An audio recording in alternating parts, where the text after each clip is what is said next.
नमस्ते, मैं चंद्रशेखर आप सभी को मैं अपने चैनल डिलीजेंट एकेडमी में स्वागत करता हूं।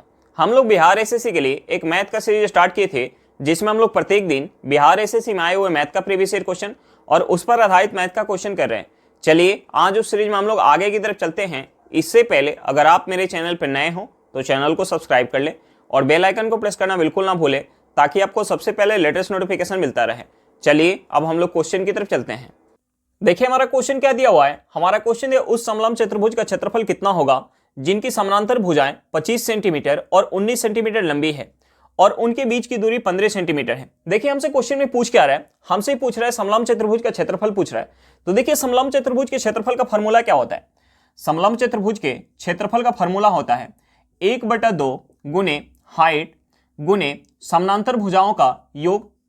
अब देखिए हमें क्वेश्चन में क्या दिया है, दोनों समानांतर भुजा की हमें लंबाई दिया हुआ है और उनके बीच की दूरी यानी हमें हाइट दिया हुआ है। तो हम यहां से क्षेत्रफल निकाल सकते हैं। यहां से हमारा हो जाएगा 1/2 गुने दोनों भुजाओं के बीच की दूरी हमारी क्या हो जाएगी, हाइट हो जाएगी। यानी हाइट क्या है 15 सेंटीमीटर और समानांतर भुजाओं की लंबाई क्या है, एक जो है 25 सेंटीमीटर है और दूसरी क्या है 19 सेंटीमीटर। तो यहां से हमारा हो जाएगा 1/2 गुने 15 गुने हम इसे ऐड करेंगे तो ये हमारा क्या हो जाएगा 25 + 19 क्या हो जाएगा 44 हो जाएगा। देखिए 44 को अगर हम 2 से काटेंगे तो ये 22 बार में जाएगा। हम 22 से अगर 15 में गुना करेंगे तो ये हमारा क्या हो जाएगा 330। ये हमारा क्या हो जाएगा 330 सेंटीमीटर स्क्वायर। हमारा आंसर क्या निकल के आएगा 330 सेंटीमीटर स्क्वायर निकल के आ गया। चलिए क्वेश्चन समझ में आ गया होगा। नेक्स्ट क्वेश्चन पे चलते हैं। देखिए हमारा क्वेश्चन क्या दिया हुआ है। हमारा क्वेश्चन दिया हुआ बड़ी से बड़ी संख्या कौन सी होगी जिससे 2036 और 233 को विभाजित करने पर प्राप्त शेषफल क्रमशः 12 और 13 होगा। हमें यहाँ 4 ऑप्शन दिया हुआ है। तो देखिए हम सबसे पहले क्या करेंगे, 2036 और 233 में से जो हमारा शेष बच रहा है उसे हम माइनस करेंगे। उसके बाद जो हमें संख्या प्राप्त होगी हम उसका एचसीएफ निकालेंगे। जो हमारा एचसीएफ निकल के आएगा वही क्या होगा, बड़ी से बड़ी संख्या होगा, जिसे अगर हम 2036 और 233 में अगर भाग देंगे तो हमारा शेष क्या आएगा, क्रमशः 12 और 13 आएगा। तो हम सबसे पहले क्या करेंगे, सबसे पहले हम इसमें से शेष माइनस करेंगे। यानी 2036 में से हम क्या माइनस करेंगे, 12 माइनस करेंगे। उसके बाद हम 233 में से हम 13 माइनस करेंगे। देखिए हम इसमें से 12 माइनस करेंगे तो ये हमारा क्या हो जाएगा, ये हो जाएगा 2024 हो जाएगा। और हम इसमें से 13 माइनस करेंगे तो ये हमारा क्या हो जाएगा 220 हो जाएगा। अब देखिए हम इसका क्या निकालेंगे, एचसीएफ निकालेंगे। और जो हमारा एचसीएफ निकल के आएगा वही हमारा क्या होगा, बड़ी से बड़ी संख्या होगा, जिसे अगर हम 2036 और 233 में भाग देंगे तो शेष हमारा क्रमशः 12 और 13 आएगा। तो देखिए एचसीएफ निकालने के लिए हम क्या करेंगे, इसका फैक्टर करेंगे। अब देखिए हम इसका फैक्टर कर लेते हैं। देखिए हम इसे 2 से काटेंगे तो ये 2 से कितने बार में जाएगा, ये 2 से एक बार में 0, एक बार में 2, फिर हम इसे 2 से काटेंगे 5, 0, 6, फिर हम इसे 2 से काटेंगे, ये 2 से कितने बार में जाएगा, ये 2 से 2 बार में, हाथ में 1, 10, 5 बार में, ये 3 बार में।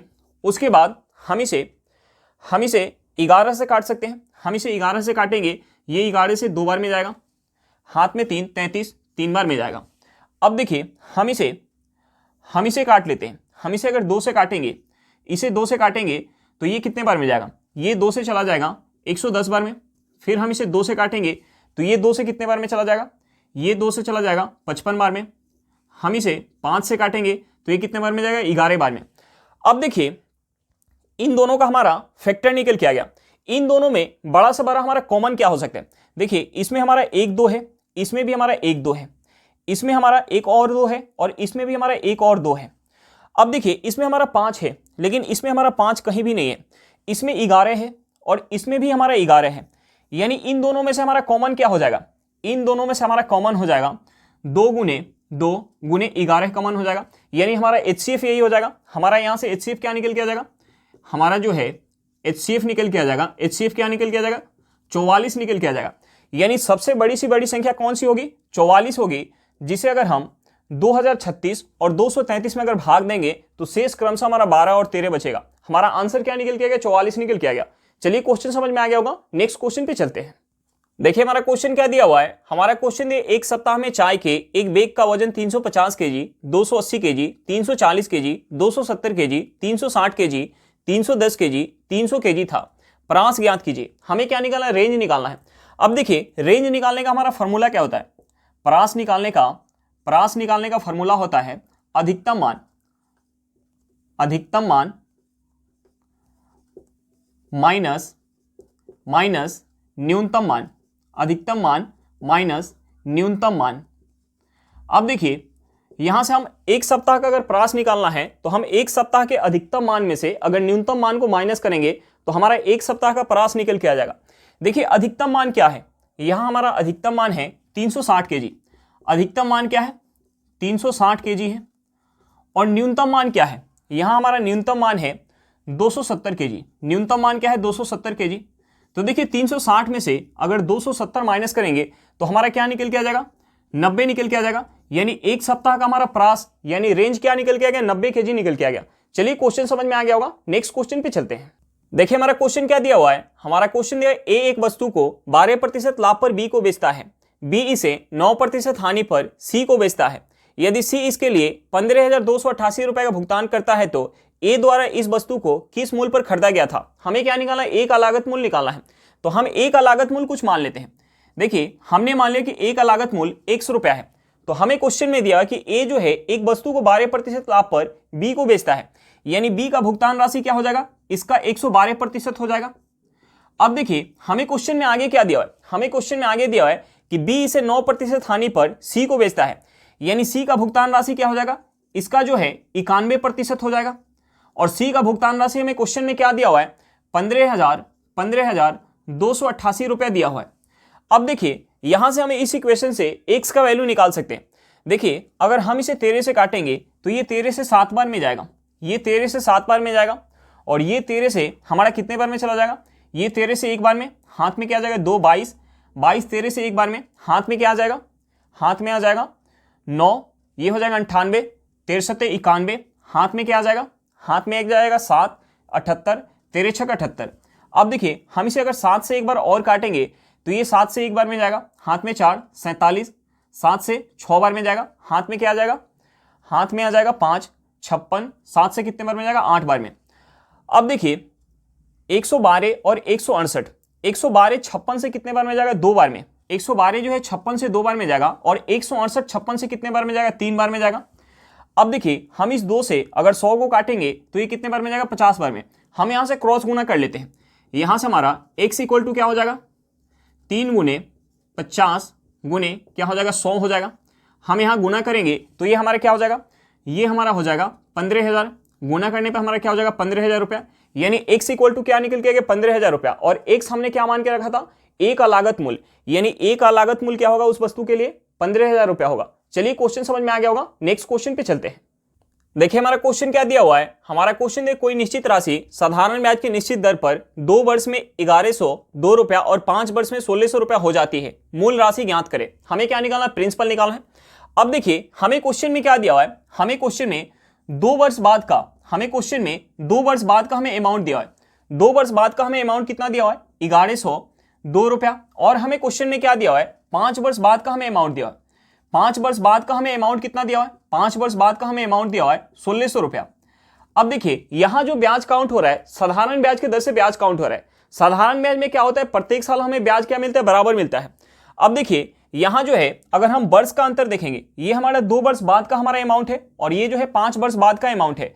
यानी हम यहां वर्ष का अंतर देखेंगे तो वर्ष का अंतर कितना है 3 वर्ष, और यहां जो है अमाउंट कितने से बढ़ गया, हम अगर इसमें से माइनस करेंगे, हम इसमें से माइनस करेंगे, यानी 1600 रुपया में से अगर हम 1102 रुपया माइनस करेंगे तो ये हमारा क्या हो जाएगा 498 रुपया हो जाएगा। ये क्या हो जाएगा 498 रुपया।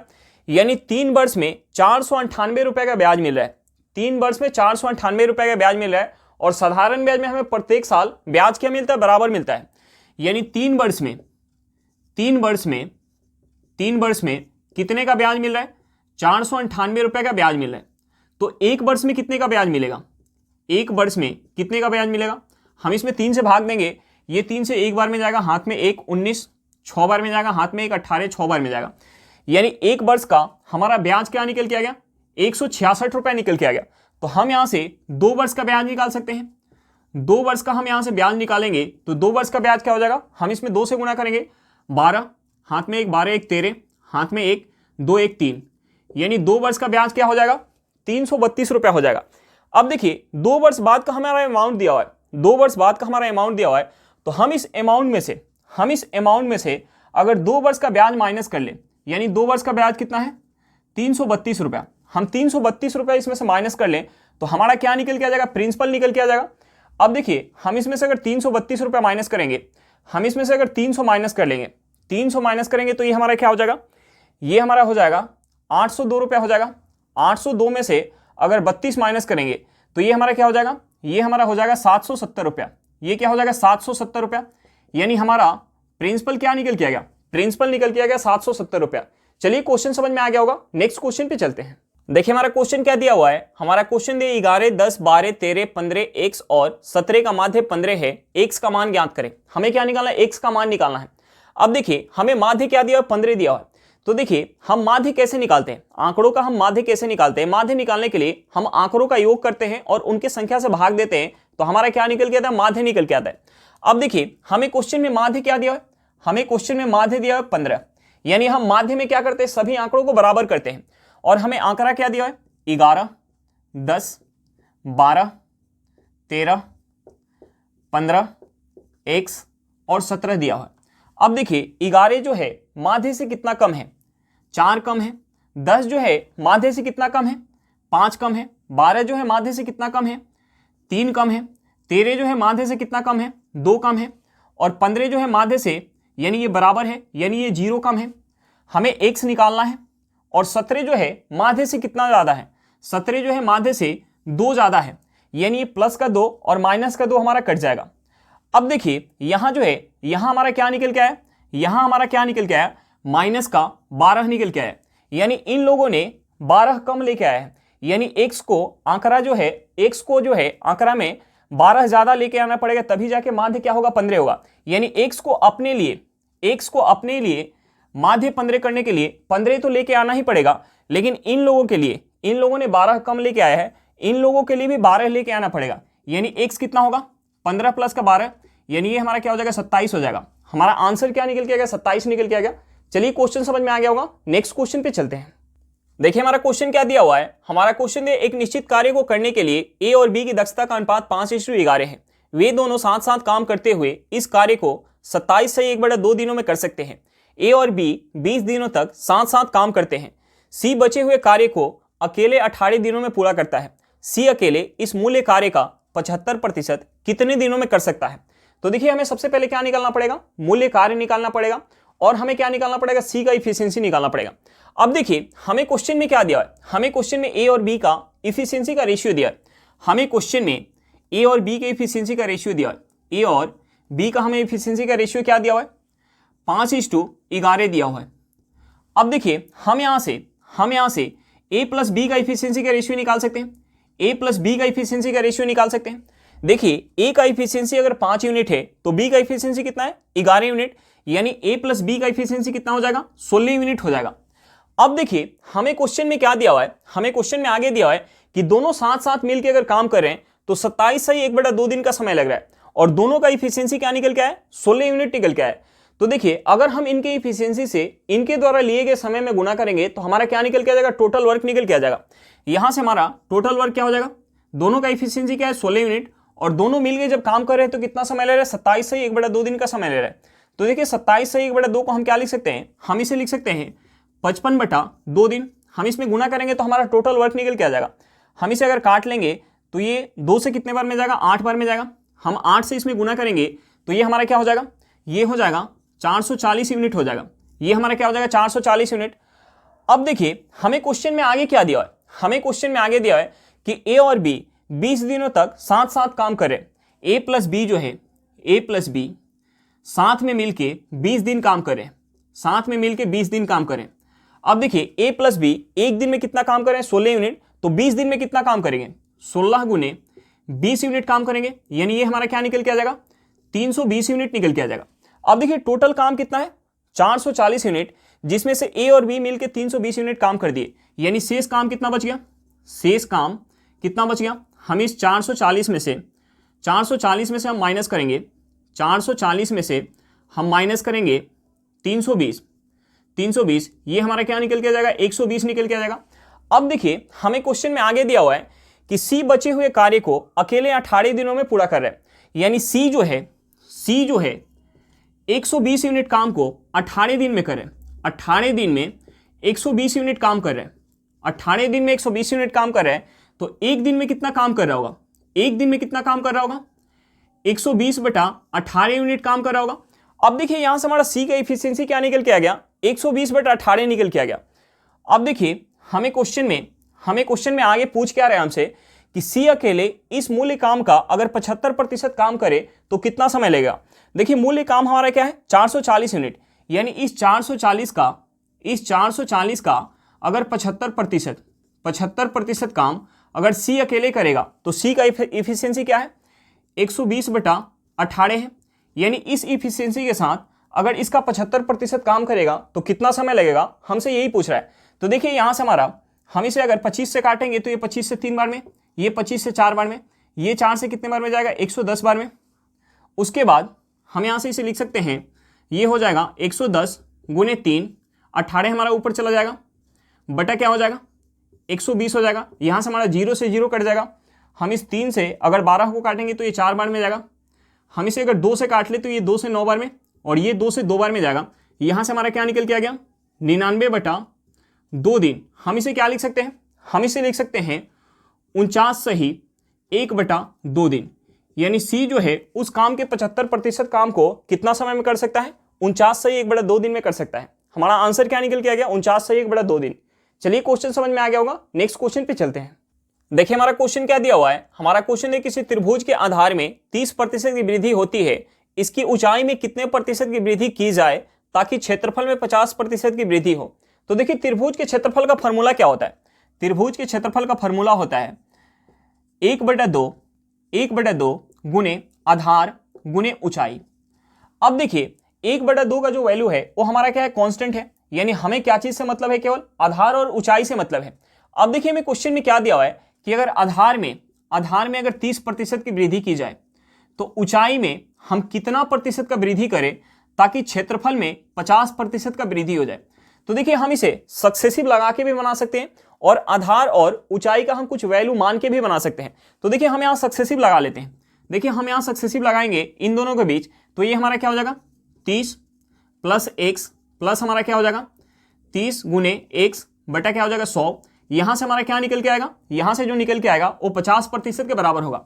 अब देखिए इस इक्वेशन से हम x का वैल्यू निकाल सकते हैं। यहां से हमारा 10 से 10 कट जाएगा। हम इस 30 को अगर उस साइड लेके जाएंगे तो प्लस में है तो माइनस में हो जाएगा। यहां से हमारा क्या हो जाएगा? यहां से हमारा हो जाएगा x प्लस, हम इसमें अगर 10 से भाग देंगे तो ये हमारा हो जाएगा 0.3x इक्वल टू, इस 30 को अगर हम उस साइड लेके जाएंगे तो प्लस में है तो माइनस में हो जाएगा, यानी 50 में से माइनस करेंगे ये हमारा क्या हो जाएगा? 20 हो जाएगा।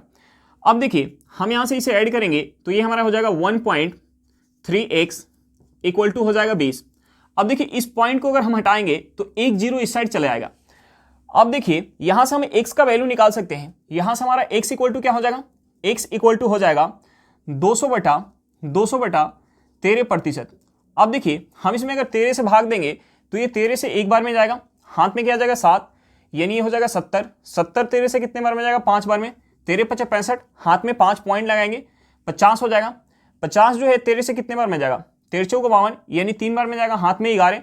फिर एक 0 आएगा 110। 110 जो है 13 से कितने बार में जाएगा? 8 बार में, यानी यहां से हमारा क्या निकल के आ गया? यहां से हमारा निकल के आ गया 15.38% का हमें वृद्धि करना पड़ेगा। हमें जो है ऊंचाई में कितना का वृद्धि करना पड़ेगा? 15.38% का वृद्धि करना पड़ेगा। चलिए क्वेश्चन समझ में आ गया होगा, नेक्स्ट क्वेश्चन पे चलते हैं।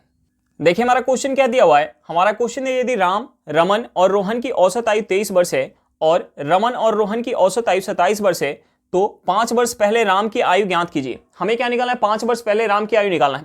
अब देखिए हमें क्वेश्चन में क्या दिया है? हमें क्वेश्चन में दिया है राम, रमन और रोहन की हमें औसत आयु दिया है, तो हम यहां से तीनों के आयु का हम योग निकाल सकते हैं।